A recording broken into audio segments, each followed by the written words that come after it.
Baik, selamat malam semuanya. Perkenalkan kami dari kelompok 2 dari Prodi LPI 2B Malam akan mempresentasikan tentang K3 kebakaran yang beranggotakan dengan saya sendirian Tado Nathaniel Tagalung, lalu terdapat Neza Aulia Putri, lalu terdapat Amira Mulia Kamila, Kairiatul Faturiskia, Hanifah Nur Rahmadani, Syawa Pujana, dan Gita Gloria Lahuto. Jadi di sini topik pertama yang akan kita bawakan yaitu berjudul NAK dan NAB yang akan dijelaskan oleh Syahwa dan MC.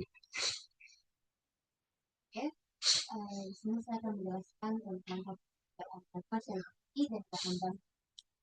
Jadi NAK dan NAB merupakan parameter penting dalam upaya dalam pokok baiknya di lingkungan siswa.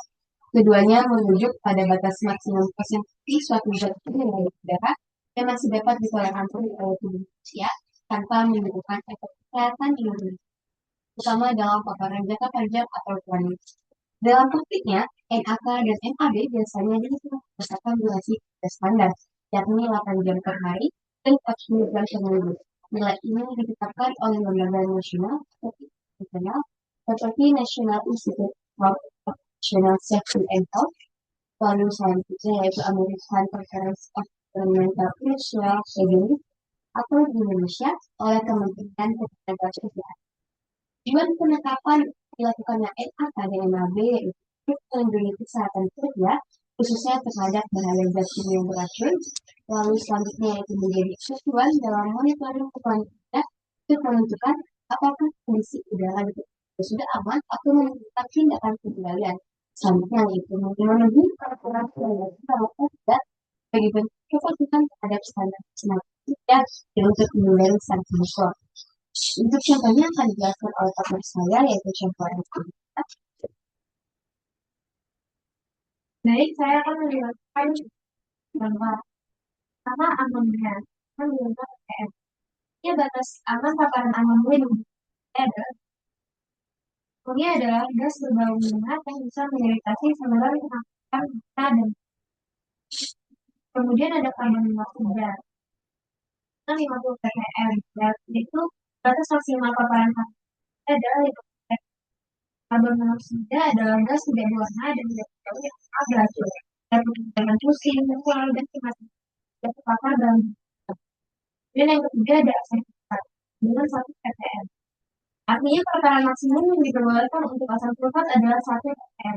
Asam sulfat bersifat korosif dan tidak merusak saluran dan bisa merusak saluran pernapasan, kulit, dan mata pada konsentrasi. Baik, yang slide keduanya berjudul LD50 dan LC50 yang akan dijelaskan oleh Gita. Baik, saya akan menjelaskan yaitu tahun 50% dan letal concentration 50%. Adapun LD50 50% adalah dosis zat yang dinyatakan dalam satuan berat zat per berat tubuh yaitu miligram per kilogram berat badan yang mematikan 50% dari hewan uji atau sekitarnya 14 hari. Yang kedua ada LC50 atau lethal concentration 50% adalah konsentrasi zat di udara yang dihitung berdasarkan satuan berat atau volume zat per volume medium yaitu ppm yang mematikan 50% populasi uji dalam waktu. Nilai-nilai ini digunakan dalam klasifikasi tingkat toksisitas bahan kimia dan membantu dalam penanganan bahan contohnya dari metal 50% yaitu sodium cyanide toksisitas terus sama dengan 6,4 mg per dalam hal kegiatan 5% digunakan gas klorin sama dengan 293 ppm inhalasi 1 jam itu. Lalu yang ketiga terdapat dengan judul pengangkutan dangerous good yang akan dijelaskan oleh Hanifah. Baik, saya akan menjelaskan mengenai pengangkutan dangerous good. Jadi yang pertama yaitu pentingnya regulasi transportasi bahan berbahaya atau dangerous good harus mengikuti aturan nasional dan internasional karena bahan ini tuh bersifat atau beresiko tinggi terhadap keselamatan manusia, lingkungan, dan alat transportasi. Oleh karena itu, regulasi ketat diperlukan berdasarkan moda transportasinya. Yang pertama yaitu darat, berdasarkan PP No. 74 tahun 2001.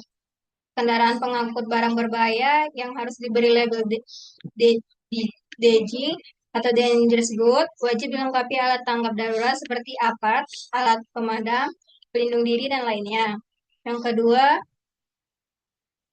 yang laut berdasarkan IMGD kode atau International Maritime Dangerous Good atau kode internasional barang berbahaya di laut.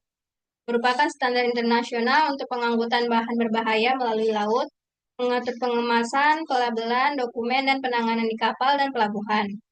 Yang ketiga yaitu udara, IATADGR, yaitu International Air Transport Association untuk mengatur pengangkutan bahan berbahaya atau dangerous good melalui udara.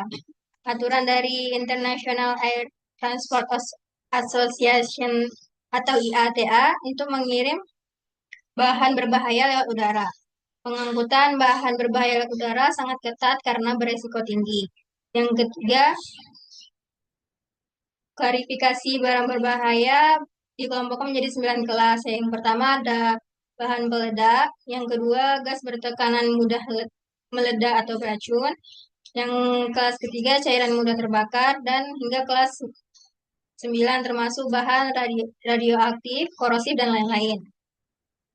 Jadi pengangkutan dangerous good tidak boleh sembarangan. Kepatuhan terhadap aturan adalah kunci agar logistik tetap aman, efisien, dan sesuai hukum.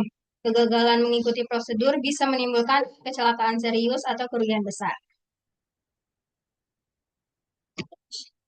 Dan lalu yang keempat terdapat regulasi terkait NAK dan NAB yang akan dijelaskan oleh Fatu Rizkia. Baik, di sini saya akan menjelaskan tentang regulasi terkait. Terdapat beberapa peraturan yang ada UU Nomor 1 Tahun 1990 tentang keselamatan kerja.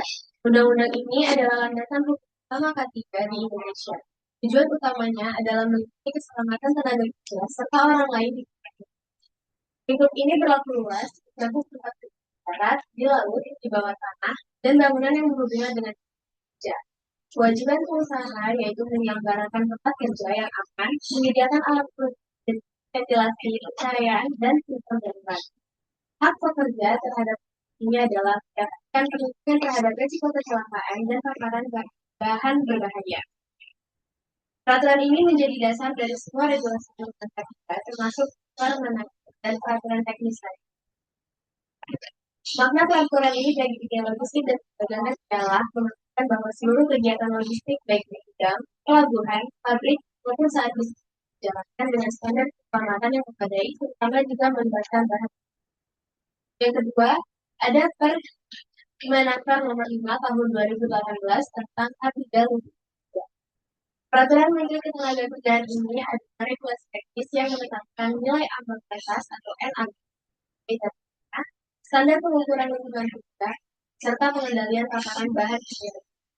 Fokus utamanya yaitu memberikan daftar lengkap zat kimia beserta alumina, misalnya seperti asam sulfat, amonia, karbon dan lain-lain. Jelaskan cara pengukuran kadar zat tersebut di udara, mewajibkan perusahaan melakukan evaluasi secara berkala, pengendalian rekayasa teknik seperti enclosure, sistem peringatan, pelatihan, dan kesediaan update sesuai dengan. Dalam konteks logistik, peraturan ini sangat penting di bidang penyimpanan barang, laboratorium, fasilitas logistik, ekspor impor, dan transportasi barang berbahaya. Kita menentukan standar keselamatan zat yang digunakan yang membahayakan. Lalu yang terakhir terdapat regulasi tentang limbah yang akan dijelaskan oleh Neza. Baik. Di sini saya akan menjelaskan tentang regulasi limbah. Limbah B3 tidak bisa dikelola sembarangan. Karena itu, limbah ini diatur oleh dua aturan penting. Pertama, aturan PP 101 tahun 2014. Secara teknis, ini mengatur berbagai pengolahan seperti Identifikasi jenis limbah yang berbahaya dan beracun. Kedua, cara menyimpan yang sesuai standar keselamatan. Ketiga, prosedur pengangkutan harus aman dan mempunyai izin.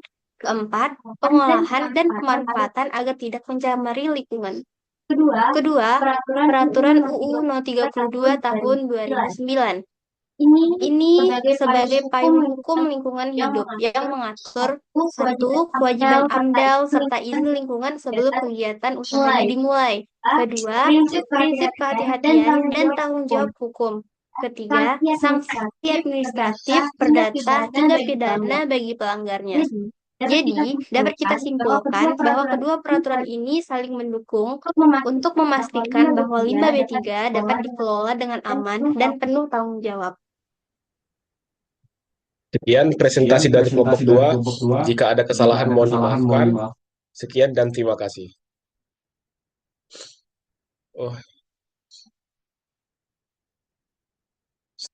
Akan ulang-ulang.